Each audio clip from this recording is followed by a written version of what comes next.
Bienvenue sur DMG TV, les histoires mystiques. Tu es nouveau sur la page, n'oublie pas de t'abonner, de laisser un commentaire, de liker, de partager. Tu veux raconter une histoire, il n'y a pas de numéro. Tu montes ici en direct maintenant. Tu racontes ton histoire, nous sommes sur TikTok. Donc tu montes, raconte ton histoire sur place. Et là, on va t'écouter. Surtout, on ne cite pas les noms des gens. Utilise les noms d'emprunt, les noms des boîtes de nuit, on ne cite pas. Des quartiers, bon, on peut citer le nom des quartiers, mais on ne décrit pas exactement là où la maison se trouve. Les noms des hôtels, les noms des bars, des restaurants, on ne cite pas. Voilà. C'est pas le tribunal ici là. Seulement on peut seulement écouter les histoires mystiques, c'est tout ce qui me concerne ici là. Et donc, on va commencer avec la première personne. Allô, Comment frère? ça va et toi? Tranquille, la Côte d'Ivoire, c'est comment? La Côte d'Ivoire est là. Et le Cameroun? On se bat avec un néo. Tous les Camerounais se battent toujours. Même quand vous êtes bien, on ne sait pas. Quand ça marche, on ne connaît pas comment ça marche. Vous vous battez toujours. C'est comment? Ça fait longtemps. Bah, j'ai une histoire à raconter. Ok. Si tu es disposé à écouter. Donc, c'est une histoire, j'en ai plusieurs, mais ça, c'est une histoire qui a été vécue par ma mère et qui m'a raconté, ça m'a vraiment glacé. Donc là, je vais me présenter pour ceux qui ne me connaissent pas. Je suis Daniel Boris Yetna, Camerounais en Côte d'Ivoire depuis un moment. Donc, je vais commencer. Alors, c'est l'histoire d'une jeune dame qui était une copine d'enfance de ma maman du côté de Douala à Deido, et qui à l'époque, pour ceux qui le savent, les mamans à l'époque, elles avaient cette beauté, je vais dire ancestrale. C'était pas comme aujourd'hui où beaucoup de jeunes filles sont vouées à se démaquiller, à vouloir essayer les tendances européennes. Avant, nos mamans étaient vraiment des femmes très belles, avec beaucoup de cheveux. Je ne sais pas quelle grâce Dieu les avait donnée à cette époque-là. Et par accoutumé au Cameroun, ces femmes-là étaient courtisées par de très grands hommes, des hauts cadres du pays, des hauts fonctionnaires. Et ma maman, elle avait une copine qui était une copine Douala, de Deido, très belle, mais qui avait vraiment des aspirations à rencontrer des hommes très fortunés de par sa beauté et tout. Et donc de temps en temps, elles cheminaient ensemble, elles marchaient ensemble, les jeunesses et tout ça. Un jour donc, elle a rencontré un monsieur qui était juste un petit fonctionnaire au Cameroun avec qui ça se passait super bien. Ils vivaient leur vie de couple, ils ont eu 4 enfants. Par la suite, les années sont passées, ils ont eu 4 enfants. Et donc la dame, un jour, elle décide d'aller au bord du Vouri pour pouvoir s'évader un temps soit peu. À l'époque, il y avait le côté de la base navale, là. Je ne sais pas si ça existe même encore. Donc les gens, il y avait des espaces où les chevaux défilaient et tout. Tu pouvais aller profiter du fleuve du Vouri et tout et tout. Et donc, elle rencontre un monsieur qui l'aborde, qui essaye de prendre attache avec elle. Il lui pose des questions. Vous vivez où et tout? Elle dit, bah, je vis à Douala, comme vous pouvez le constater. Je profite juste de l'espace et tout. Et donc, le monsieur lui demande si elle a du temps pour lui. Elle dit non, j'ai pas vraiment de temps pour vous. Je veux juste profiter de l'espace. C'était aux environs de 17h, 18h par là. Donc, elle s'apprêtait déjà à vouloir rentrer. Il lui dit, est-ce que vous savez où vous êtes assise là? Vous êtes assise sur un espace qui est dédié au sacrifice humain et tout. Et cet espace-là, chaque soir, il y a un boa qui vient entrer dans le corps de la femme et insère des choses dans son corps pour pouvoir lui donner de l'argent. Elle lui demande comment ça, je comprends pas. Comment ça, où je suis assise et il y a un boa qui vient souvent faire des rituels et tout sur des femmes. Il dit oui, effectivement, c'est pour ça que j'attirais votre attention et tout. Elle lui dit, c'est pas possible, ce sont des conneries et tout. Il dit, ok. Donc, c'est comme ça que le monsieur, il se lève, il s'en va. La dame s'appelait Indale, une femme Douala. Et donc, naturellement, elle essaye de... Quand elle rentre à la maison, elle essaye d'appeler ma mère, elle en parle à ma mère et tout. Elle lui dit que, voilà, il y a un truc qu'elle a vécu au bord du Vouri. Et elle ne sait pas si c'est quelque chose de vrai. Parce qu'après, c'est vrai qu'à Douala, on entend de tout et de rien. Donc, ça peut être quelque chose de fondé ou faux. Et c'est comme ça qu'elle en parle à ma mère, elle explique à ma mère. Ma mère lui dit, il faut te méfier, Indale. Si tu vois quelqu'un comme ça au bord de la route, qui te raconte des choses, ça peut être conçu comme vrai et perçu aussi comme faux. Mais vraiment, au jour d'aujourd'hui, il y a tellement de choses qui se passent, donc il faut te méfier. Donc la dame, elle dit, ok, naturellement, il n'y a pas de souci. C'est comme ça qu'elle rentre à la maison et tout. Donc elle entre, quand elle arrive à la maison, elle se débarbouille. Elle commence à regarder. Il y avait un magazine à l'époque qu'on appelait Amina, un truc comme ça, Amina. Elle commence à regarder le magazine, elle regarde. Après, elle se lève. Son mari n'était pas encore rentré. Les enfants étaient là, ils jouaient et tout. Elle se lève, elle va dans la chambre. Quand elle va dans la chambre, elle veut pousser. À l'époque, c'était les billets de l'époque, avant qu'on ne change les billets en 2002. Là. Elle voit l'argent qui est sur le lit. Elle s'étonne, elle regarde, elle se dit peut-être son mari est venu à l'insu, qu'elle était au salon, il est passé directement dans la chambre. Mais qu'est-ce qui se passe? Elle voit l'argent, il y a l'argent sur le lit et il y a un sac, les sacs, on appelle ça sac banjo. Pour ceux qui connaissent le Camerounais, c'est un peu, on appelle ça Ghana Mosgo, c'est plusieurs couleurs comme ça. Les Ghanais utilisent aussi ça beaucoup pour voyager. Et elle voit un autre sac sur le bord du lit qui est ouvert avec de l'argent. Les billets de banque de l'époque au Cameroun. Elle s'exclame. Elle prend donc l'argent. Je ne sais pas l'instinct, ce qui lui a poussé à prendre l'argent, mettre en bas du lit. Elle prend l'argent, elle met en bas du lit. Et le reste d'argent qui était sur le lit, elle met dans le sac, elle pose en bas. Elle va donc s'asseoir.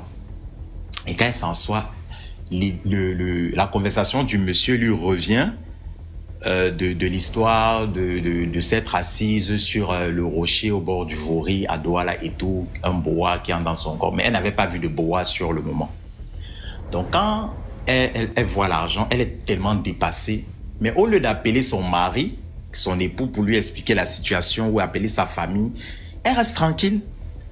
Elle se permet le lendemain matin, parce que le mari ne va pas venir commencer à soulever le lit, commencer à regarder. Ce sont les choses, ce sont les femmes qui font ça avec les femmes de ménage qui regardent sous les lits. Le monsieur lui se lève, il fait ce qu'il a à faire et tout. Donc elle se lève, elle enlève un billet de banque, 10 000. Elle fait certains achats personnels là-bas. Et donc, quand elle revient à la maison, la journée est passée, elle a fait ce qu'elle faisait à la maison. Elle était toujours soucieuse et tout. Elle n'a pas pris le soin d'en parler à ma mère sur le moment. Elle était un peu soucieuse, pensive. Mais qu'est-ce qui se passe? Est-ce qu'elle hallucine? Qu'est-ce qui ne va pas et tout? Et donc, le soir, pendant qu'elle se préparait, elle veut entrer dans la salle de bain. Elle commence à voir un truc comme si c'était un serpent qui était à même les carreaux. Et donc, le serpent lui dit comme quoi vous étiez au bord du Vouri, vous étiez en train de prendre un vent et tout. Vous m'avez vraiment plu. J'aime votre façon d'être. Vous êtes très belle et tout. Merci de m'avoir permis d'entrer dans votre vie.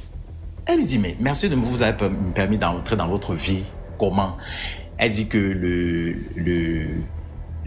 monsieur qui vous a raconté l'histoire comme quoi le serpent, en fait, c'est moi le serpent. Je m'incarne, je cherche toujours des victimes. Je cherche toujours des personnes que je vais manger, des personnes avec qui je vais m'alimenter au niveau de leur utérus. C'est ça qui me permet de vivre. Et en contrepartie, je vous donne de l'argent que vous allez utiliser pour vos familles, pour vos besoins. C'est tout ce que j'ai besoin. Et je n'ai pas besoin de grand chose. Elle dit comment ça? Après, l'image de la personne disparaît. Elle commence à se demander, mais si elle devient déjà folle et tout et tout. Après un laps de temps, le monsieur réapparaît. En sortant des toilettes, le monsieur réapparaît. Le monsieur lui dit rendez-vous demain au même lieu à 17h pour que vous receviez encore. Moi, je ne comprends.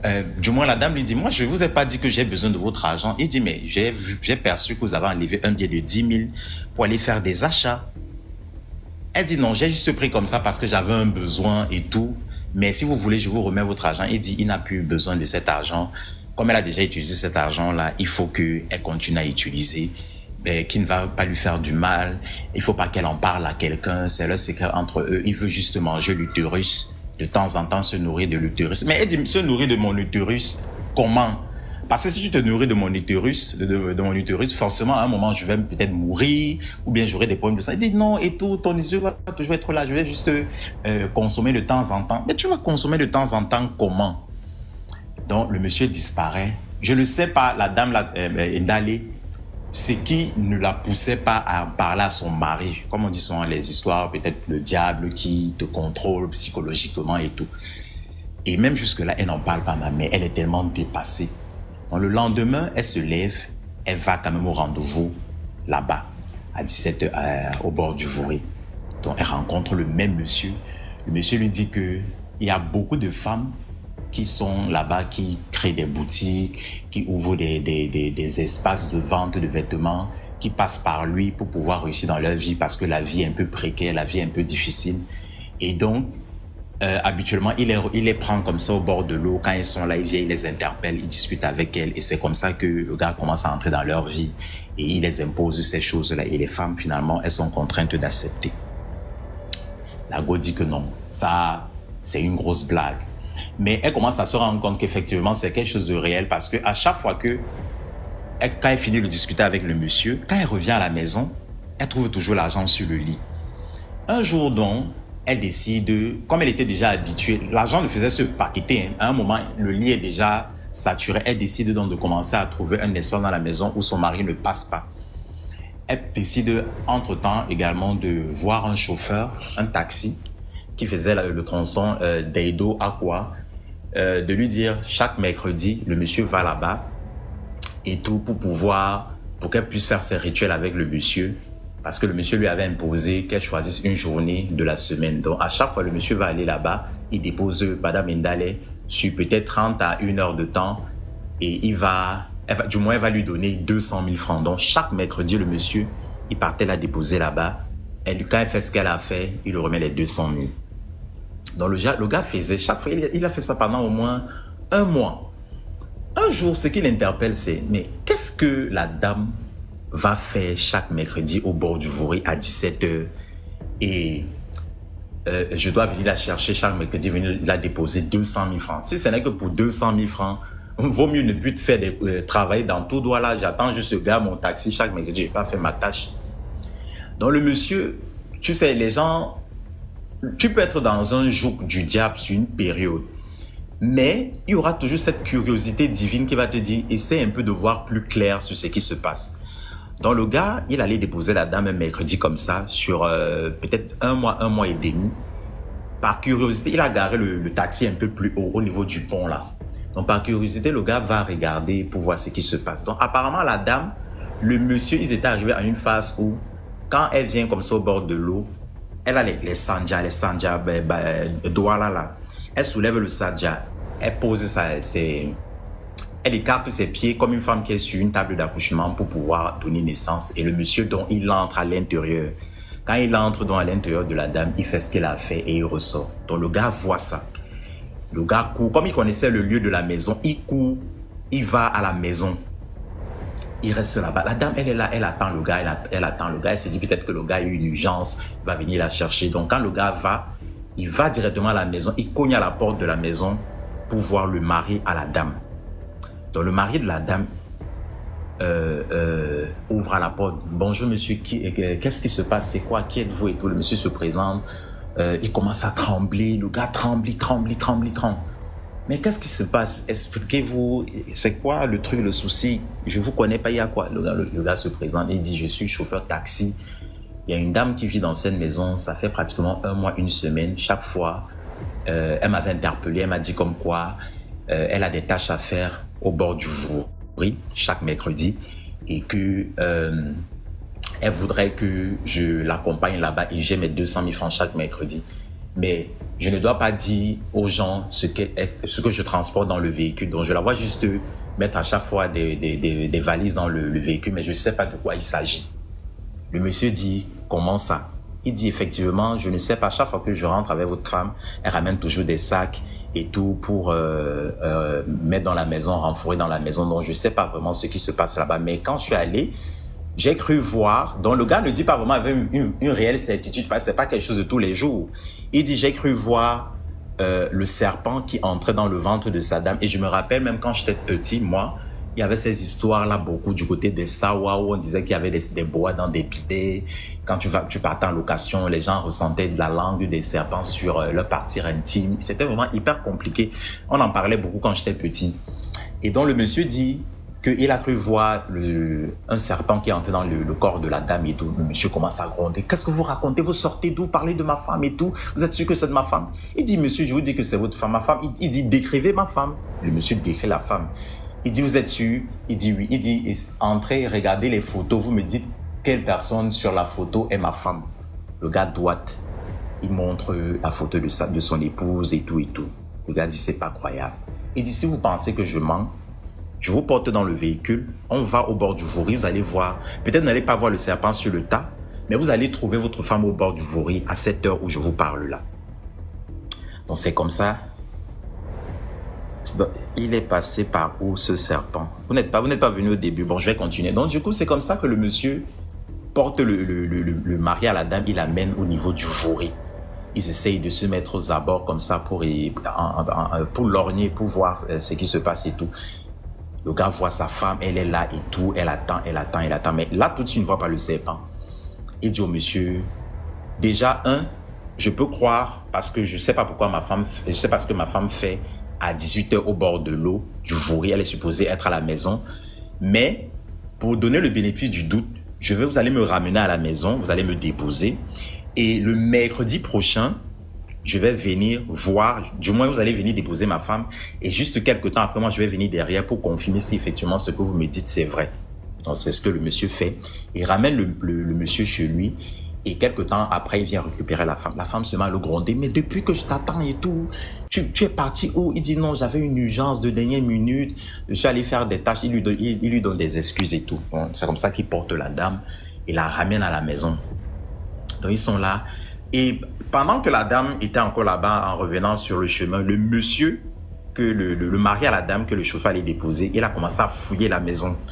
Effectivement, quand il fouille la maison, il constate qu'il y a des sacs qui sont dans des recoins de la maison et tout. Il constate qu'effectivement, il y a de l'argent. Bon, le chauffeur lui avait pas dit qu'il y avait de l'argent. Donc, c'est lui qui constate qu'il y avait l'argent dans les sacs et tout.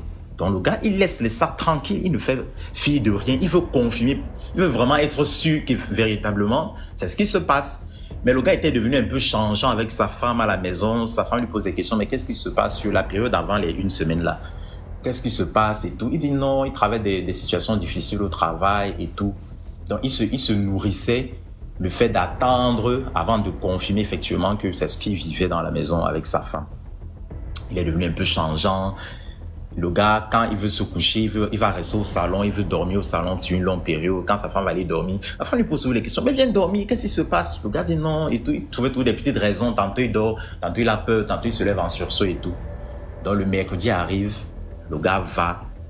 Le monsieur vient comme par rituel, comme par accoutumé, vers 17h, il vient porter la femme. Il va là-bas. La femme fait ses incantations, elle fait ses choses et tout. Apparemment, la femme, même, elle est en train de vouloir ouvrir un restaurant. Entre-temps, elle ne parle pas de ça à ma mère. Hein. C'est vraiment, ma mère n'est vraiment au courant de rien. Elle discute naturellement des copines, mais ma mère lui demande, mais là, le monsieur qui t'avait parlé là et tout, finalement, c'est où tu l'avais encore rencontré? C'était des conneries ou bien c'était vrai? Il dit non, c'est des conneries. C'était quelqu'un, peut-être c'était un fou, il avait peut-être un problème de démence et tout et tout. Donc, c'est comme ça que, bon, elle ne parlait plus de ça à ma mère. Donc, quand elle arrive là-bas, elle commence à faire ses choses, elle écarte ses pieds et tout. Le monsieur se transforme, il fait ce qu'il a fait. Après, il entre encore dans le fleuve. Tu sais, au bord du fleuve Vouri, là, il y a des rocailles. Donc, facilement, tu peux t'asseoir, c'est au bord de l'eau et tout. Donc, le gars, il court rapidement. Dès qu'il dépose la dame, il revient, il va aller faire une course. Elle dit d'accord. Parce que les choses, ça faisait souvent un intervalle 30 à 40 minutes par là. C'est comme ça qu'il court des dos à côté. Il court, il part récupérer le monsieur. Le monsieur vient, le monsieur assiste lui-même à la scène. Le gars était tellement choqué qu'il a voulu crier. C'est le chauffeur qui lui dit non, ne crie pas. Si cette dame ne veut pas qu'on sache ce qu'elle fait, ça veut dire que c'est quelque chose qui est dangereux. Si on découvre, on sera à l'étalage. Donc c'est comme ça que le gars, il est tellement choqué par ce qu'il voit, il rentre à la maison. Donc quand il rentre à la maison, il commence à paniquer et tout. Et entre-temps, quand le chauffeur revient récupérer la femme, donc il rentre à la maison naturellement, elle essaie de calculer son mari et tout. Elle dit au gars, ah, mon mari il est rentré très tôt aujourd'hui à la maison, je te suggère de garder mes valises d'abord dans le taxi. Je vais te faire signe pour venir récupérer. Donc, elle lui demande de rentrer avec les valises, de ne pas ouvrir les valises. Donc le gars il rentre avec les valises et tout.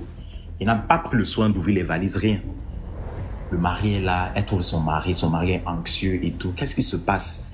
Il dit non, il a découvert des choses au bureau et tout. Il y a des gens qui font des coups contre lui. Toute la journée, il a eu à faire des petits problèmes avec ses collègues là-bas. Il veut démissionner et tout. Il commence à raconter des balivernes. Sa femme dit non, calme-toi, t'inquiète, je suis en train de travailler sur un truc là. Notre vie va basculer, je vais te parler de ça le moment opportun. Il dit quel truc? Elle dit non, t'inquiète, je vais te parler de ça après. Et entre-temps, la dame, elle avait un voyage qu'elle devait faire à Konsamba le jeudi, donc le lendemain. Donc elle devait aller faire une tâche à Konsamba, un truc, je sais pas, je me rappelle plus bien, mais il était question pour elle d'aller en Konsamba. Et donc le monsieur, quand sa femme voyage donc pour Konsamba, il manque au travail. Il décide donc de rassembler toute la famille de sa femme à venir à la maison. Donc il appelle les tantes, les belles-mères, les frères et tout. Il fait une réunion de famille. La dame devait revenir de Konsamba en soirée. La Konsamba, c'est 2h, 2h30 par là. Donc il rassemble la famille à Deido. Tout le monde, les cousins, ses enfants, ses 4 enfants et tout, la famille. Il appelle le chauffeur. Il dit au chauffeur que franchement, merci pour la clarté, la clairvoyance, tout ce que tu as eu à faire. Mais j'ai besoin que tu m'aides à élucider cette affaire parce qu'il me faut un témoin palpable. Le monsieur dit, ah, j'espère que ça ne va pas me faire avoir des problèmes avec ta femme et tout. Il dit, non, tu n'auras pas de problème avec ma femme. C'est quelque chose qui est hyper dangereux, tant pour mes enfants, tant pour moi. Je ne sais pas ce que le serpent fait dans le corps de ma femme. Peut-être quand je couche avec ma femme, peut-être ça me fait des choses. En fait, peut-être même le monsieur a commencé à vouloir trouver des solutions pour pouvoir dénoncer ce que sa femme faisait auprès de sa famille. Pourquoi on ne dit pas demain après-demain qu'il a décidé de mettre la femme dehors sans raison et tout? Le chauffeur dit ok, il n'y a pas de problème. Il dit ma femme va rentrer tout à l'heure vers 16h. Donc, quand elle sera là, elle va trouver qu'il y a les gens de la famille qui sont venus me rendre visite et tout. Forcément, ça va l'interpeller et on va la mettre sur les faits accomplis. Toi, je vais te mettre quelque part dans une pièce et je vais venir te chercher pour que tu confirmes effectivement ce que tu as vu et ce que moi-même j'ai vu. Donc la famille est là, séance se tenant, on appelle les membres de la famille, mais c'est quoi? En fait, il appelle les membres de la famille de façon détachée, sans toutefois vraiment expliquer de façon globale. Mais il dit vraiment que c'est urgent, il faut que vous veniez et tout, mais je ne veux pas que vous appeliez votre soeur pour lui parler et tout. C'est comme ça que les gens viennent. Certains chefs de famille, certains aînés de famille et tout. Pas forcément tout le monde. Donc ils viennent, ils s'asseyent et tout, ils sont là. Et on lui demande, mais c'est quoi l'urgence? Tu as appelé telle personne, mais il t'a dit pourquoi il t'a appelé? Non, il ne m'a pas dit.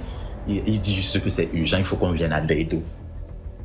Et tu sais que Deido, c'est un peu le pôle. Il y a les Douala de Bonamou Sadi, les Douala de Bonanjo, de tout. Donc chacun venait un peu de partout de la circonscription de Deido. Ils sont là, ils sont assis, ils les reçoivent, ils les donnent à manger, à boire et tout. Mais c'est comment? Qu'est-ce qui se passe? C'est quoi? Notre sœur, il y a eu un problème, c'est quoi l'urgence et tout? Il dit, là il est là, il est même dépassé, il ne sait même pas comment s'y prendre. Et donc la maman du mari demande, c'est quoi? Où est notre sœur? Elle est décédée, il y a un accident, il y a quoi? Il lui dit, votre sœur apparemment, elle s'est retrouvée dans une histoire de loge. Je ne sais pas si c'est elle qui allait chercher loge, ou du moins la loge, ou bien on lui a proposé et elle a accepté. Donc c'est comme ça que le monsieur se met donc à développer que voilà, il a trouvé que apparemment il y a un chauffeur qui transporte sa femme chaque mercredi, ça fait déjà 1 mois, 1 semaine, et il dépose sa femme au bord du Vouri. Et là-bas au bord du Vouri, effectivement, il y a un serpent qui sort de l'eau, qui entre dans le corps de sa femme. Toute la famille se lève. Toute la famille commence à murmurer. Les gens commencent à parler. Qu'est-ce que tu racontes? Ce sont des conneries. C'est quoi ça? Tu veux poser des choses sur la tête de notre fille, inventer des histoires et tout. Le gars dit non. Je vous raconte pas des conneries. Je vous dis quelque chose que moi-même j'ai vécu.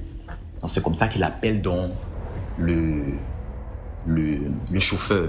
Le chauffeur effectivement vient confirmer que effectivement il porte la dame depuis 1 mois, 1 semaine. La dame l'avait interpellé, elle lui a dit qu'elle va lui donner 200 000 chaque mercredi. Il suffit juste qu'il va la déposer au niveau de l'eau. Elle va faire ce qu'elle a fait, mais qu'il ne doit pas venir voir ce qu'elle fait, ni ouvrir les sacs quand il met dans la voiture. C'était toujours deux sacs. Donc c'est comme ça que le chauffeur effectivement vient confirmer, table rase devant toute la famille. Et à l'époque, pour ceux qui connaissent, à l'époque, au Cameroun, on n'avait pas les téléphones fixes. C'était une fois fixes sont venus dans les années 99-2000, comme ça, quand Orange et MTN sont venus s'installer. Donc, c'était beaucoup plus les fixes. Donc, le monsieur dit qu'il ne veut que personne sorte de la maison pour aller appeler la femme et tout et tout. Et même s'il fallait m'appeler, c'était pas possible parce que pour appeler, soit tu devais recevoir le fixe, toi à la maison, soit tu partais au call box, au cabinet, à la cabine téléphonique. Donc, il dit que la femme va venir vers 16 heures. Donc, ils sont restés là et tout. Les gens disent que non et tout, c'est pas vrai. C'est comme ça qu'ils sortent donc les mallettes. Ils sortent, justement, c'est long, ça prend le temps. Donc, ils sortent donc les différents sacs là, ils viennent poser, ils ouvrent l'argent. Les gars étaient choqués. Mais cet argent sort d'où? Apparemment, c'est l'argent qu'elle ramène chaque fois, chaque mercredi de ces incantations là, c'est l'argent. Il prend donc l'argent, il part, il recache. Donc, toute la famille, maintenant, les gens commencent à croire à l'histoire. Voilà donc Ndale qui vient. Elle rentre de Konsamba et tout, fatiguée, essorée, le voyage et tout. Et tous les membres de sa famille sont assis. Mais c'est quoi? Qu'est-ce que vous faites là? Tout le monde, elle embrasse tout le monde, les doigts là, et tout. Nanya Kaponde, qu'est-ce qui se passe et tout, et tout. Elle commence à poser des questions. Chacun la regarde. Les gens la regardent, il y a ceux qui l'embrassent, il y a ceux qui sont réticents, ceux qui ont peur et tout. C'est comme ça que son mari l'a fait asseoir. Il dit que non, il a demandé une réunion d'urgence et tout. Il y a quelque chose qu'il faut qu'ils en parlent. Elle dit c'est quoi? Il dit effectivement, j'ai découvert des choses que tu fais. On est ici à la maison. Qu'est-ce que je fais pour toi qui ne te suffit pas? C'est vrai, je suis un petit fonctionnaire d'État, mais on ne manque de rien. On mange tous les jours, les enfants sont scolarisés, on est dans des petites réunions pour pouvoir survivre et tout. Mais toi, tu te permets d'aller entrer dans des loges qui te dépassent, qui vont peut-être impliquer les membres de la famille, nos enfants, moi-même ton époux et tout, peut-être toi-même ta vie. Elle dit, mais tu racontes quoi? Qu'est-ce que tu racontes et tout? Elle dit, mais il dit, Ndale, je te donne encore la chance de t'expliquer auprès des membres de ta famille. Qu'est-ce qui te pousse à aller au bord du Vouri? Qu'est-ce que tu fais au bord du Vouri chaque mercredi à 17h, 18h, 19h intervalle? Elle s'exclame. Moi, je ne vais pas faire qu'au bord du Vouri. Je suis allé au Vouri quelques fois pour profiter et tout. Je ne vais pas faire qu'au bord du Vouri. Qu'est-ce que tu racontes? Tu es devenu fou et tout. Son mari dit, si tu ne veux pas parler, moi, je vais parler. Bon, la famille était déjà au courant. Elle dit que non, ce sont des conneries. Moi, je ne vais pas et même si je vais au bord du Vouri, mais je peux aller me balader. Tu dis non, tu ne vas pas seulement te balader. Apparemment, il y a un serpent qui entre dans ton corps, qui fait des choses. Et après, tu nous ramènes de l'argent que tu me caches. J'ai découvert l'argent en bas du lit, dans certains recoins de la maison et tout. Qu'est-ce qui te pousse à faire ça? Elle dit, mais tu es sûr que tu n'es pas... tu bugs et tout. C'est comme ça que le monsieur se fâche donc. Il part dans la chambre, il récupère l'argent dans les autres coins de la maison, de la pièce, à la buanderie et tout ça, où est caché partout. Il ramène l'argent donc devant tout le monde. Voilà donc Ndale qui est sur les faits accomplis. Parler, elle ne peut plus parler, elle est dépassée. Elle commence donc à trembler et tout. Effectivement, elle commence à raconter parce que là, elle est contrainte. Sa maman lui pose des questions que mais qu'est-ce qui se passe? Tu es entré dans quoi? Tout cet argent-là vient d'où? Les doigts là, les sawa, tout ça, les cris, le bavardage. Elle commence à leur expliquer qu'effectivement, voici ce qui s'était passé. Je suis allé au bord de l'eau et tout. Donc c'est comme ça que, pendant qu'elle parle, voilà le chauffeur. Elle demande à son mari que comment tu as su ce qui s'est passé. Il dit que c'est ton chauffeur qui est venu et tout. Il allait un jour Après ces jours-là, il allait un jour pour voir ce que tu faisais effectivement là-bas. Et il a découvert. Et il a eu donc l'idée de venir à la maison pour vouloir m'informer. Donc c'est comme ça que le monsieur, le chauffeur, effectivement, sort. Il dit, madame, désolé vraiment, moi j'ai voulu faire ça pour peut-être vous aider et peut-être mettre en garde ton mari de ce qui se passe. Elle dit, mon frère, c'est ça que tu ne devais pas faire. C'est ce que tu ne devais pas faire. Parce que le fait que tu aies vu et venu dire à mon mari, sache que tu vas mourir. Le gars dit, comment ça je vais mourir? Elle dit que tu vas mourir. Tu as sauvé mon mari parce que toi tu as vu avant mon mari et tu es venu dire à mon mari. Si c'était mon mari qui avait découvert l'affaire avant moi, du moins, qui avait découvert que je faisais ça, il était venu voir, c'est mon mari qui devait être touché. Mais comme toi, c'est toi qui es venu voir, je t'avais dit de ne jamais venir parce que j'ai été piégé et j'ai pris goût à l'argent. Effectivement, dans les conditions, il est question que personne ne doit venir m'accompagner pendant ces histoires que je fais là. Mais comme toi, tu as vu, tu es venu dire à mon mari, tu vas mourir. Le gars dit non, il va pas mourir sans des conneries. Le mari, la famille a commencé à dire, il va pas mourir, il va pas mourir, il va pas mourir. On t'a dénoncé et tout. Commença à la bastonner, à la battre. Son mari a commencé à mettre main sur elle, la famille et tout et tout. Voilà, donc il allait qu'on chasse de la maison. Avec l'argent, on la met dehors, elle sort de la maison. Le gars, ça n'a même pas fait. Le monsieur est resté avec sa famille, avec ses enfants. Ndale, on l'a répudié. Elle allait contacter ma mère, dire à ma mère comment expliquer le problème à ma mère et tout. Ma mère lui dit que, mais Ndale, tu entres dans une histoire que toi-même tu ne connais ni Adam, ni Dev, ni tête, ni queue. Au lieu d'en parler aux membres de ta famille, on peut peut-être trouver une solution. Tu ne veux pas en parler aux membres de ta famille. Elle dit que le monsieur l'avait contraint, lui a donné certaines conditions et tout et tout. Ma mère lui dit, bon, comment on t'a dormi dehors? C'est mieux donc tu cherches ta route. Peut-être tu pars en Europe ou je ne sais pas. C'est comme ça qu'Ndale commence à faire ses papiers. Elle voyage pour aller en Suisse. Elle va en Suisse, elle épouse un certain monsieur Colas, un Suissois. Le monsieur là, le chauffeur qui avait trahi Ndale et tout. C'est comme ça que le monsieur a commencé à avoir des démences, des trucs bizarres. On le retrouvait, il partait souvent dormir là-bas au cimetière qui est là à Deido. On partait le retrouver, sa famille partait le récupérer là-bas, on le prend, on le lave, on fait des choses pour qu'il parte, pour qu'il reprenne sa vie active. Le taxi, il a abandonné tout. C'est comme ça que Ndale est parti en Suisse jusqu'à aujourd'hui. Ma mère n'a plus jamais les nouvelles d'Ndale et tout. En fait, la morale de l'histoire, il y a beaucoup de femmes aujourd'hui qui se retrouvent dans des choses. Par exemple, je vais vous raconter, je vais pas raconter, je vais prendre un exemple. Il y a une période au Cameroun dans les années 2014-2018 où les jeunes filles se faisaient interpeller par des messieurs dans des voitures et ils leur donnaient des chats pour allaiter des enfants. On a des histoires comme ça qu'on a entendues plusieurs fois. Parfois, quand on raconte des faits palpables qu'on vit dans des quartiers, parfois qui sont racontés par des personnes qui ont vécu, l'Africain, pour ceux qui sont dans le dogme ou pour des personnes qui ne croient pas, ils en doutent.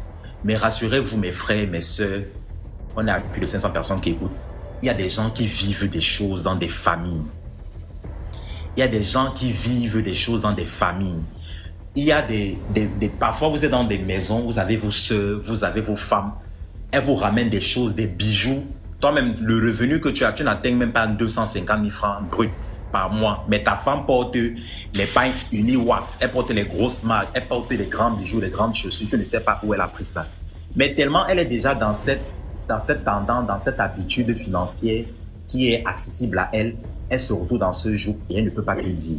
Et finalement, vous êtes contraint à vivre des choses qui vous dépassent. Ça, c'est une histoire vécue par une de mes copines à ma mère, Ndale. Jusqu'aujourd'hui, ma mère ne sait pas. Ma mère n'a même pas voulu savoir même la suite de sa vie parce que peut-être elle-même pourrait la vendre. On ne sait jamais. Et le Vouri que vous voyez à Douala, là, il y a beaucoup de choses qui se passent au bord du Vouri. Beaucoup de choses. Il y a des gens qui tombent là-bas, on n'a jamais retrouvé. Il y a des enfants qui disparaissent là-bas, on n'a jamais retrouvé. Donc, faites attention. J'ai été peut-être long, mais j'ai voulu vraiment commencer par la jeunesse pour que vous compreniez à quel point les gens sont capables, peut-être de base, de par votre éducation, vous n'avez pas été éduqué comme ça, mais le diable est tellement capable d'entrer dans votre vie au point de vous mentir que il y a un serpent qui est assis, alors que c'est pas le serpent qui est assis sur le bois là, c'est le serpent avec qui tu es en train de parler, qui s'est peut-être incarné, tu ne le connais pas. Donc, je voulais un peu partager ça. Des histoires comme ça, j'en ai tellement, mais je vais peut-être raconter des histoires un autre jour. Je voulais être participatif à peu près. Donc, c'est un peu ça. Merci beaucoup. Voilà, donc, prends soin de toi et très belle émission. Ok, merci. Je serai au Cameroun bientôt. Fais seulement signe. Enfin, je vais t'envoyer mon numéro inbox. D'accord, ça marche. Prends soin de toi. D'accord, on fait comme ça. On fait comme ça. Allô, Tati. Bonsoir DMG. Bonsoir, comment tu vas? Ça va, je suis très contente parce que c'est ma première fois de monter dans ton live. Ok. Bon, DMG, je vais te raconter une histoire qui m'est arrivée il y a de cela, je crois, en 2017. Comment ma copine a perdu son étoile. Donc, elle fait partie de mon histoire parce que l'histoire me concerne et lui concerne elle aussi. D'accord. Bon, désolée, je suis un peu frustrée, c'est ma première fois et tout, donc... Attendez. Ok. Normalement.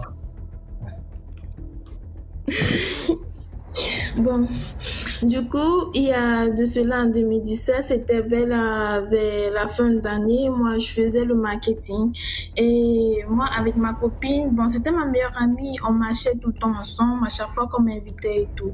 Alors un jour j'étais à Bonanjo, j'ai fait la prospection à un monsieur et c'était vraiment un monsieur un peu âgé, ils étaient deux.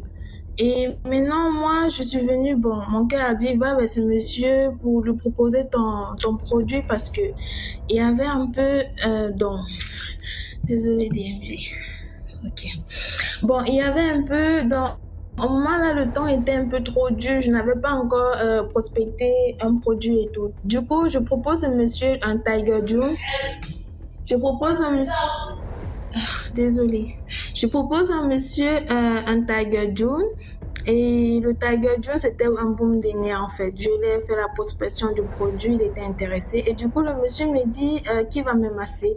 DMG, je dis moi je vais vous masser comme on fait d'habitude. Il me dit ok, je veux alors le numéro. Il faut me donner ton numéro. Bon du coup je lui donne mon numéro personnel à moi parce que j'ai vu c'était un peu un monsieur très disons bien placé dans la société quoi, mais je ne savais pas que c'était quelqu'un du pays un peu très renommé. Alors désolée DMG. Désolée. Aïe. Alors c'est comme ça que je fais la prospection au monsieur pour le produit et tout. Et le monsieur se fait intéresser. Maintenant, il lance l'appel, je lui dis le téléphone est au bureau et après je pourrais maintenant vous contacter et tout. J'ai dit ok sans souci. Le monsieur, bon, dès que j'arrive à la maison, le monsieur me fait signe et quand il me fait signe, quand il me fait signe, maintenant je prends le téléphone, je lui dis comme vous voyez DMG, désolée, est-ce que vous pouvez me donner une minute pour respirer un peu parce que c'est frustrant. Non, il faut respirer normalement. Hein. Pas tu racontes l'histoire, tu tombes là-bas, tu me dis que c'est moi qui ai... Hey, respire normalement. Non. Désolée, c'est frustrant. Bon, je continue. Bon, le monsieur maintenant est... Non, maintenant ça va. Je pense que maintenant je peux raconter normalement. Ok. Voilà alors. Et je reprends le monsieur me fait comprendre qu'il s'en va à Limbé et qu'à Limbé, il pourrait maintenant, de son retour, il pourrait me faire signe. Alors maintenant, dès que j'arrive à la maison, je lui dis, ok, il n'y a pas de souci. 2 semaines plus tard, le monsieur revient de Limbé, il m'appelle. Il me dit, comme tu vois, je suis à Douala, vers la rue de la Joie, est-ce que tu peux venir? Je dis, bon, d'accord. Et je n'ai pas dit au monsieur que je venais avec ma meilleure amie parce que à chaque fois quand je sortais toujours avec ma meilleure amie. Et quand j'arrive maintenant, je trouve le monsieur, il me voit avec ma meilleure amie, il me dit pourquoi tu es venu avec ta soeur? Bon, parce que je l'avais dit, c'est ma soeur. Il dit pourquoi tu es venu avec quelqu'un? Je dis bon, c'est ma soeur chez nous. Du coup, quand je sors, je suis un peu quelqu'un de la barrière. On ferme la porte à 22h. Voilà, alors que Il dit, ok, il n'y a pas de souci, on prend à manger et tout, on mange. Après, il me dit, il a un cadeau pour moi. Je lui dis, bon, d'accord. Et il nous demande de monter dans la chambre d'hôtel où il était logé. Et maintenant, je lui dis, ok, je monte avec ma bestie et qu'on arrive, c'était dans une grande chambre. Bon, du coup, moi, je regardais la pièce, j'avais un peu des frissons et tout parce que c'était ma première fois d'entrer dans la chambre d'un monsieur, donc être avec une personne qui ressemblait un peu à mon grand-père, je peux dire, parce qu'il était vraiment âgé. Et maintenant, le monsieur, il est en train de causer avec moi, tout d'un coup, il me dit, fais très attention. À chaque fois, il me dit, fais très attention. Moi, dans mon cœur, je me dis, mais pourquoi ce monsieur est toujours en train de me dire, je fais très, très attention. Bon, moi, de mon côté, du coup, je banalise, quoi. Ma copine était assise sur le lit. Le monsieur sort un collier traditionnel de couleur noir-blanc. Je dis, dans ma tête, je commence à parler. Je me dis que bon, attends, il sort de Limbé, une ville touristique. Donc, tout ce qu'il a vu pour me garder, c'est juste un collier noir-blanc, traditionnel et tout. Bon, il veut que j'essaye sur mon cou. Je regarde ma meilleure amie d'un côté de coin d'œil. Elle me fait signe que oui, elle est là, donc je peux porter. J'essaie le collier. Tout d'un coup, j'ai genre un frisson. Donc, j'ai déjà un frisson et tout. Et après, je me sens bizarre. Je veux directement enlever le collier. Je dis, monsieur, bon, quand je le vois, donc je fais genre, oui, j'aime le collier et tout. Après, subitement, il dit, il arrive, il sort de la pièce. Et quand il sort de la pièce, il dit, ok, moi, j'enlève subitement le collier. Je dis à ma copine, non, j'ai une mauvaise impression de ce monsieur et tout. Et ma copine fait genre, bon, elle dit, il n'y a pas de souci, comme c'est quelqu'un de très, très arrogant. Donc, elle, c'est mon opposé. Moi, je suis calme, elle est très arrogante. Donc, voilà, alors, j'espète un peu la place avec les yeux et tout. Mes yeux coincent directement sur deux grosses valises noires avec un filet rouge. Et quand je vois ces valises-là, je dis à ma meilleure amie que, mais regarde, il y a des grosses valises noires et tout. Je prie de panique. Ma meilleure amie, elle, comme elle est têtue, arrogante, elle veut ouvrir le sac. Moi, je lui dis non, n'essaye même pas. Tu ne connais même pas ce qu'il y a dans ce sac et tout. Elle dit non, il n'y a rien et tout. J'ai dit ok. En tout cas, elle enlève le filet rouge parce que sur ce sac, il y avait 2 filets rouges. Elle enlève et détache le filet rouge et tout pour ouvrir le sac. Et au moment qu'elle voulait ouvrir le sac, c'est là où le monsieur entre. Et quand le monsieur entre, directement, en fait, quand elle a touché d'abord le filet rouge, elle a sursauté comme si quelque chose l'avait piqué, donc un truc comme ça. Et après, le monsieur est entré, il me dit directement, fais très attention. À chaque fois, il me dit, fais très attention. J'ai dit, ok. Bon, de mon côté, je lui dis, bon, il est déjà 22h, il faut que je rentre, sinon on va dormir dehors. Il dit, il me remet une somme de 10 000 francs avec ma soeur et tout. Et quand je rentre avec ma sœur, elle est bien portante et rien ne l'arrive et tout, mais quelques jours plus tard, elle, ça ne va pas du tout. Elle tombe malade, subitement malade. Mais elle, c'est quelqu'un qui, parce que c'est un Yaoundé, c'est quelqu'un qui n'est pas trop traditionnaliste parce que moi, chez nous, les Bamileke, nous avons toujours des tradipraticiens et tout. Voilà, alors, 2 jours, le collier, je fais des mauvais rêves et tout, toujours en train de rêver, des trucs pas bien. Et mon cœur me dit, parle à ta maman. Un jour, alors, je dis, maman, je lui ai raconté l'histoire, j'ai fait la rencontre d'un monsieur, tel. Il m'a remis un collier. Et parce que ma maman est jumelle. Et elle voit le collier, elle me dit, ma fille, jette ce collier très vite. Je ne vais plus voir ça à l'instant que tu jettes. Bon, je dis à la maman, ok, comme nous allons sortir là, je vais jeter là, à l'extérieur de la maison. Dit, MG, je vous jure, quand nous sommes sortis, j'ai jeté le collier. Ça n'a même pas fait 2 secondes, c'est 2 minutes, je me retourne directement, je ne vois plus le collier. Le collier a disparu. Je n'ai plus vu le collier. Et dans ma tête, je me disais, qui a pu voler le collier parce que j'étais encore bien naïf, j'avais 17 ans. Et pour ma copine, rien n'a pu marcher dans sa vie, rien du tout. elle n'a relation, tout, ça ne marche pas, travail, ça ne marche pas, rien. Moi, je lui dis toujours, il faut prier. Elle dit, elle prie, mais ça ne va surtout pas. Je lui dis, ok, il faut venir voir un praticien. Elle dit non, elle ne veut pas. Et après, quelques années plus tard, le monsieur, il m'a recontacté, je ne sais pas par quel moyen, mais il a encore eu mon numéro, il m'a appelé.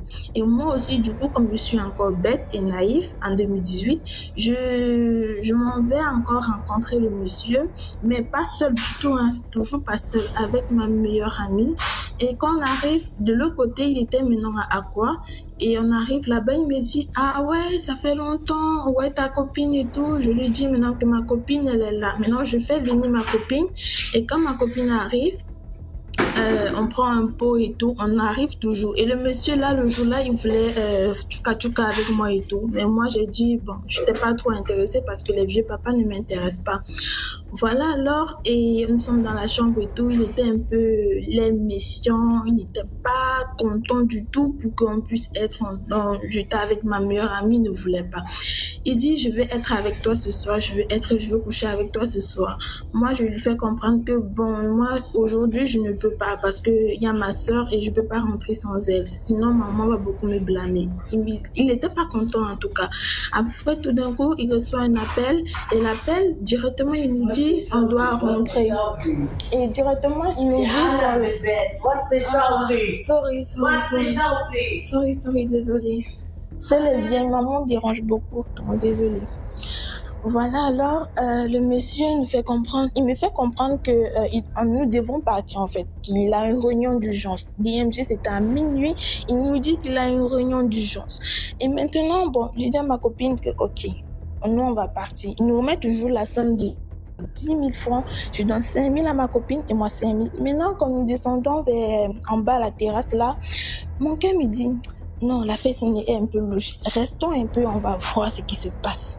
Bon, je dis à ma copine que bon, comme tu vois là, nous sommes là, on reste un peu, parce qu'il y avait un coin des voitures là, on s'est caché là un peu derrière là. Je vais voir en tout cas. On reste 5 minutes, on voit 2 grosses bagnoles, vitres fumées noires qui arrive devant l'hôtel qui gare. Et subitement, quand je vois des DMG, les hommes qui sont sortis, mon frère, ce sont des mecs que tu ne peux même pas résister en fait. Tu vois qu'on ouvre seulement la portière, un froid te prend et un parfum. Le parfum qui était là, c'est un genre de parfum que tu dis que, oh mon Dieu, ils étaient tellement mignons. Mais ils étaient nu-pieds avec des pagnes un peu traditionnalistes et des queues de cheval. Maintenant, je vois, ils sont en train de sortir. Et après, dans la deuxième voiture qui était derrière, je vois une femme habillée toute blanche, mais pieds nus toujours. Et après, tout d'un coup, j'ai dit que, mais attends, ce genre de réunion-ci, là, est-ce que c'est simple? Et je disais ça à ma meilleure amie. Et après, maintenant, je vois le monsieur sortir. Quand je vois le monsieur sortir maintenant, il était toujours habillé de la même façon, mais il n'avait pas aussi de barbouche. J'étais vraiment dit que ça, c'est... En fait, dans ma tête, je disais que, mais qu'est-ce qui se passe, en fait? Et après, maintenant, quand je vois le monsieur, ils sont partis. Et après ça, je n'ai plus jamais eu à contacter le monsieur et le monsieur non plus. On s'est perdu de vue et tout. Moi, bon, ce que je peux tirer de cette histoire, c'est que de se méfier vraiment de... Tout le monde n'est pas gentil, tu vois. Je sais pas la leçon que je vais tirer, mais c'était un peu mon histoire, j'ai échappé belle. Mais ma copine, actuellement, elle est toujours dans ça. Sa vie ne marche pas et tout. J'essaye, bon, elle n'est pas quelqu'un de traditionnaliste et tout, donc je sais pas, mais c'était un peu mon histoire. Merci DMJ, j'étais vraiment... Toi-même, tu vois, c'est ma première fois et du coup, avec la pression, mon cœur bat, mais je reste dans les commentaires. Donc, si tu peux me faire descendre, franchement, je te remercie. Merci beaucoup pour l'histoire, Tati. De rien. Bonsoir DMJ, bonsoir la famille. Bonsoir Mathieu, comment tu vas? Ah, ça va et vous? Très bien, merci. Oh, moi, c'est ma première fois, hein. Ça fait longtemps que je te suis, je vois tes lives, je vois tes vidéos. Moi, j'aime bien le concept. Ah, merci beaucoup. Du coup, moi, j'ai beaucoup d'histoires, mais elles sont courtes. Tu vois pas? Bon, je vais commencer. En fait, là, l'histoire que je vais raconter, c'est une histoire que j'ai vécue quand j'étais au Gabon. Et puis, bon, voilà, en vrai, c'est stressant quand même de monter là. J'imaginais pas, je voyais les gens qui disaient que c'était stressant, mais c'est stressant quand même. Ok. On va aller. Du coup, l'histoire elle s'est produite dans un quartier au Gabon qui s'appelle Aoungou et tout. C'était une soirée, j'étais avec on va dire un cousin et tout. Du coup, on nous avait envoyé faire une commission. Aller chez une tata faire une commission. Mais pour faire la commission, il fallait passer par un stade. Le stade, il y avait des personnes, enfin, il y avait des rumeurs comme quoi qui disaient que le stade et tout, il y avait des gens qui faisaient des incantations, des choses bizarres et tout, des rituels au niveau du stade. Mais le stade, nous, on jouait au foot. Et le stade, ça s'appelait la colline. Du coup, l'aller s'est déroulé sans problème. On est allé, on a remis le colis. Mais le retour, en revenant, on est arrivé au niveau du stade, face aux poteaux et tout. Tu vois les buts là, les cales. Je pensais que j'étais le seul à voir ça, mais il y a eu comme... En fait, je ne saurais pas quoi dire, c'était quoi. Mais c'était, je ne sais pas, c'était un fantôme ou un être humain. C'était une espèce de fantôme qui est apparu directement devant nous deux. Le truc, ça m'a fixé et ça s'est mis à rigoler. C'était tout en blanc, mais avec une forme humaine. Et ça fait mon cousin, il a commencé à courir, il a fui. Sans rien me dire. Il m'a laissé seul. Après, ça a disparu. Du coup, moi aussi, je me suis mis à courir. Voilà quoi, l'histoire elle est finie comme ça. On n'a rien eu. On a échappé belle. C'est ma première histoire. D'accord, merci beaucoup pour l'histoire. Ouais, j'ai d'autres histoires, mais je vais descendre là-haut pour laisser la place aux autres. D'accord, merci. Ouais. Bonsoir. Bonsoir. Bonsoir. Désolée. Je suis au travail en fait. Et puis les gens là sont en train de me déranger en fait. Ah, ok. Yeah. Donc, je vais raconter l'histoire d'une amie. Parce qu'avant de raconter, j'ai dû... Allô?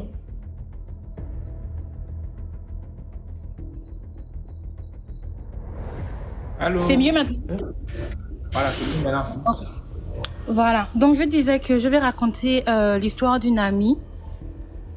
Elle n'a pas voulu raconter parce qu'elle a un peu peur et tout. Donc, comme moi, je suis un peu, comme on dit au Gabon chez nous, bourrou, là, je suis un peu pointue. Donc, je vais un peu raconter son histoire. Mais en racontant, pour que ce soit plus simple, je vais faire comme si c'était moi, si ça ne dérange pas. Ça ne dérange pas, ça ne dérange pas. Ok. Donc, en fait, tout se passe ici, aux États-Unis. Donc, je rencontre un gars, on se met ensemble et tout. Je rencontre le gars, on se met ensemble. Tout se passe bien. Et puis, à un moment donné, 1, 2, 3 ans avec le gars, tout se passe bien, on avance. Mais tu vois, quand tu sors avec un gars, il y a toujours les petits poisons qui rôdent autour de toi là. Donc, quand les petits poisons rôdent autour de toi, ils attendent le moment où, quand ton gars et toi, il y a un peu les problèmes et tout ce genre de trucs. Donc, pendant que mon gars et moi, on a les problèmes, il y a un gars qui vient en soum-soum. Il commence à me réconforter, il commence à me dire que bon voilà, l'amour c'est comme ci, c'est comme ça. Et le temps passe, tu commences à te rendre compte que, je me rends compte que j'apprécie le gars me donne ce que je veux et ce dont j'ai besoin au moment où mon gars et moi, ça ne va pas. 1, 2, 3 fois, le gars et moi on parle, on s'appelle, on sort, on va au cinéma, on va manger. Une chose mène à une autre, le gars et moi on couche ensemble. Une fois, on se dit non, c'est une erreur et tout machin, ça ne va plus se passer. Donc après que j'ai eu à coucher avec le gars, mon gars et moi, on s'est remis ensemble, donc j'ai ghosté le gars, j'ai arrêté de parler avec le gars. Et tout. 1 mois, 2 mois passent, 1 an passe, je me rends compte que la vie de mon petit ami ne va pas bien. Son business ne va pas bien. Parce qu'avant, il avait un business, mais le business ne va pas bien. Les choses commencent à aller mal dans sa vie. Je pousse le gars que, et tout, nous sommes africains, c'est vrai que nous sommes dans les pays des blancs, mais est-ce que tu peux pas appeler au pays, tu te demandes un peu, qu'on essaie de voir ce qui ne va pas. Le gars me dit non et tout, moi je ne crois pas en ces choses, même ma mère ne croit pas en ça et tout, mais je n'ai pas trop envie, le cœur ne donnait pas. Je dis ok, c'est pas grave, on a prié et tout, on a laissé. Les choses ne font qu'empirer, les choses empirent. Son entreprise, parce qu'il avait une compagnie de trucks. C'est un peu comme les livraisons, les gens des FedEx là. Donc il a les compagnies, il avait les contrats avec FedEx, Amazon et puis une autre compagnie là. J'ai oublié le nom qu'elle m'avait donné. Donc après, le gars lui-même à un moment donné, il m'appelle un jour, il me dit que j'ai consulté au pays et on me dit que le problème vient de toi. Je lui demande au gars que le problème vient de moi comment? Oh non. Est-ce que tu as fait quelque chose avec quelqu'un? Je commence à nier que oh non, moi je n'ai rien fait. Donc quand le gars va consulter au pays, le tradit praticien ou bien le nganga, comme on dit chez nous au Gabon, lui envoie, comment on appelle ça? Il lui envoie l'audio pour dire que ta copine a eu à coucher avec quelqu'un. Donc, le monsieur a eu à tirer ton énergie et ta chance à travers la fille. Donc, ça a commencé à créer les problèmes. C'est comme ça que moi aussi, ça vient me trouver. Quand ça me trouve, j'ai dit que, ça s'est passé comment? C'est là où elle m'explique. J'ai dit que, bon, ok, comme on t'a déjà attrapé, dis la vérité, dis au gars. Elle va dire au gars que bon voilà ce qui s'est passé. Elle explique au gars. Et quand elle explique au gars, ils ont fait 2-3 semaines, ils ne se parlaient pas. Et quand le gars l'appelait, c'était juste pour lui poser des questions que bon voilà, est-ce que le gars là, il faisait X ou Y. Et quand il parle avec la fille, il dit à la fille que bon, on m'a dit que le gars au fait, au moment où il est venu te parler, il est venu faire les choses avec toi, il avait déjà un plan parce que il était déjà venu me voir, me poser des questions par rapport à mon business, savoir comment mon business fonctionne, ce qu'il faut faire et tout. Et je l'avais conseillé. Maintenant qu'il a eu à coucher avec toi, toutes mes chances, tout ce que je faisais, il a pris. Le business que je faisais, lui aussi, il a commencé à faire le business. Donc pendant que moi, j'avais les problèmes, de son côté, les choses allaient bien et tout. J'ai dit que ok, j'ai compris, non, désolé. Donc, on a commencé à faire les travaux avec le monsieur, laver le corps pour que les choses s'améliorent et tout. Maintenant, la fille aussi, elle se rend compte qu'elle a fait une erreur. Donc, elle commence à se renseigner autour, à poser des questions par rapport au gars. C'est là où elle se rend compte que le gars, à chaque fois que le gars là rentre dans la vie d'une femme...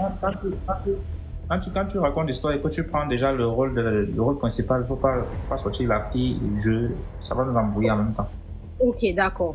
Donc, en fait, je commence à prendre les renseignements. Je me renseigne plus sur le gars. Je pose les questions autour de moi. C'est là où je me rends compte que le gars en question, quand il rentre dans la vie d'une fille, le gars a une énergie négative. Il vient dans la vie des gens avec les médicaments, avec les fétiches. Et que lui, depuis son pays, parce que le gars, il vient du Nigeria. Donc, quand le gars, là-bas, dans le village du gars, on le travaille, mais c'est pas le bon travail qu'on lui fait. On lui fait les mauvaises choses. Donc, quand il rentre dans ta vie, il prend tes chances, il gaspille ta vie. Il a fait ça à plusieurs personnes, mais moi, je ne savais pas. C'est maintenant, quand l'histoire là est sortie, que je me rends compte que la fille là n'est pas la première fille à qui le gars a eu à faire ça. Je me suis demandé que, maintenant au niveau là, tu fais maintenant, c'est là où je dis en fait que bon, au niveau là, maintenant, on fait comment? Le gars jusqu'à présent, la vie, en fait, sa vie ne fonctionne toujours pas. Mon gars est là comme ça ne donne pas. Il est carrément retombé à zéro. Tous les jours, c'est des problèmes. Il n'y a pas de nouveauté, il n'y a rien. Et par contre, le monsieur avec qui il fait les travaux au pays, lui a demandé de faire un travail que même pour avoir l'argent envoyé au monsieur pour faire le travail, il n'y a pas. Dès qu'il y a un peu l'argent, que bon, il faut envoyer au pays pour faire les travaux qu'il faut. Il y a toujours une situation, il y a toujours un problème en fait. Donc, voici l'histoire. Moi, je ne connais pas ce qu'il faut tirer de ça. Donc, s'il y a quelqu'un qui peut aider ou bien dire quoi faire, nous sommes ouvertes. Ou bien nous sommes ouvertes, vu que lui aussi est dedans, donc nous sommes ouverts et tout. Et puis, excuse-moi, RDMG, les gens qui parlent en commentaire que c'est mon histoire, c'est mon histoire, c'est mon histoire. J'ai essayé de m'approprier l'histoire. Maintenant, vous êtes libre de penser ce que vous voulez. Ça vous regarde, c'est sans rancune. Donc, je suis juste venue raconter pour essayer. Il y a beaucoup de sorciers dans les commentaires. Hein. Il y a beaucoup de marabouts dans les commentaires. Donc, on va lire les commentaires et puis je pense à cœur. Hein. Donc, c'est un peu ça et tout. Donc, si on ne peut pas faire la cible, donc faut pas. Et en tout cas, on est ensemble. Ça va. Donc, voilà, si quelqu'un peut aider et tout, donc il y a pas de problème parce que bon, c'est quand même bizarre et c'est triste en fait. Parce que malgré le fait qu'elle ait eu à faire ça à son gars, le gars ne veut pas la laisser en fait. Ils sont toujours ensemble, ils essaient maintenant de trouver une solution à deux et de toute façon. Donc, moi, je sais pas en fait. Il faut savoir que les rapports sont spirituels, les rapports sexuels c'est spirituel et donc quand on vous demande de ne pas faire avec n'importe qui, vous pensez que c'est la blague. Voilà comment quelqu'un est parti coucher avec un homme qui a mis, il a sûrement mis quelque chose dans elle et son véritable copain en couchant avec elle a récupéré ce que le gars a mis le colis et ça a commencé à déranger ses affaires. Il y a des hommes qui sont dehors là, c'est pas facile de les atteindre, mais à travers la femme, on réussit toujours à les récupérer. Bonsoir. Bonsoir. Alors, merci de m'avoir accepté. Alors, moi, j'ai une histoire personnelle à raconter. Alors, je sais pas si c'est le bon registre, mais voilà. En fait, c'est quand j'étais étudiante à Reims. Je suis en France, à Reims. Vous m'entendez? Oui, très bien. Ok. Quand j'étais étudiante à Reims, le jour de mon anniversaire, on a trouvé une plante avec deux de mes amis, une plante en plastique. Une très très jolie plante et mon pote il me dit bah cette plante elle ira bien chez toi. Donc vas-y prends. Excusez-moi. Je ne dors pas, c'est comme ça que je parle. Bref. Donc cette plante elle ira bien chez toi, prends-la, etc. et tout. C'était un soir, je me suis dit ok, je l'ai prise. En fait, depuis le jour où j'ai pris cette plante, j'ai eu que des problèmes, des dingueries, mais vraiment des dingueries de malade. C'est-à-dire, sans mentir, j'avais par exemple, le soir quand je dors, je vais aller dormir, le matin je me réveille, je vais à la douche, toutes les lumières sont éteintes, parce que la douche était collée à la porte de ma chambre, les lumières s'allumaient seules, s'éteignaient seules. J'ai des amis, quand on faisait des soirées chez moi, il y avait, j'ai une amie qui était venue dormir un soir chez moi, quelques jours après, elle était venue dormir à la maison. Le lendemain, elle m'envoyait des photos de ses cuisses. Elle m'a dit plus jamais je viendrai dormir chez toi parce qu'elle avait les cuisses griffées de partout. Tu vois les griffes, genre quand on te griffe et ça fait des petites plantes, les petites plaies là, les petits points noirs de blessures. Elle était griffée partout sur les cuisses et pourtant elle a l'habitude de venir dormir chez moi. Pareil, j'ai une autre amie qui est venue chez moi avec sa fille. Sa fille, elle se mettait à rigoler, à parler seule. Enfin, c'était un bébé, mais à faire des gaga, près en regardant en direction de la plante. Et donc, du coup, ce qui se passe, c'est que, j'ai eu tellement de choses. Pour faire court, j'ai eu tellement de choses chez moi. Il y a tellement de choses qui se sont passées. Des fois même, je pouvais écouter des louanges. Ma musique s'arrêtait seule. Mon téléphone se mettait en pause. Tout seul, ça se mettait en pause. Et voilà. Donc, depuis le jour où je me suis décidée, parce qu'en prenant du recul, je me suis dit, mais en fait, tous ces problèmes sont arrivés dans ma vie dès que j'ai fait rentrer cette plante chez moi. Donc, c'est juste, voilà, la morale de l'histoire, c'est que attention à ce que vous pouvez acheter, hein, même dans les brocantes aussi, ou que vous pouvez trouver dehors, des objets, etc. On ne sait pas qu'est-ce qui est chargé dessus. Donc, il faut vraiment faire attention. Donc, depuis ce jour, même louer des appartements meublés, j'évite. Parce que voilà, on sait pas ce qu'il y a dans les objets qu'on peut ramasser dehors ou qu'on peut acheter en brocante. Oui, c'est tout. C'était une histoire courte, mais c'est tout. Donc voilà. Merci beaucoup pour l'histoire Tech Woman. De rien. Tech Woman. Tech Woman. Voilà. Merci, bonne soirée à vous. Merci. Pour ajouter sur ce qu'elle vient de dire, de tout ce que vous achetez en brocante, il faut toujours prier. Toujours prier sur ça d'abord. Et même pas seulement ce qu'on prend en brocante, même quand c'est neuf, surtout quand ça concerne le bois. Le plus souvent, les arbres sont utilisés pour faire plusieurs rituels. Et donc, si imaginons des racines, bien on coupe un arbre qui a été utilisé pour faire des rituels et tout ça. Et puis on fabrique des tables avec des chaises et tout. Et toi, tu peux acheter ça, tu mets dans ta maison. Qu'est-ce que tu penses que ça va se passer? Donc, il faut purifier tout ça.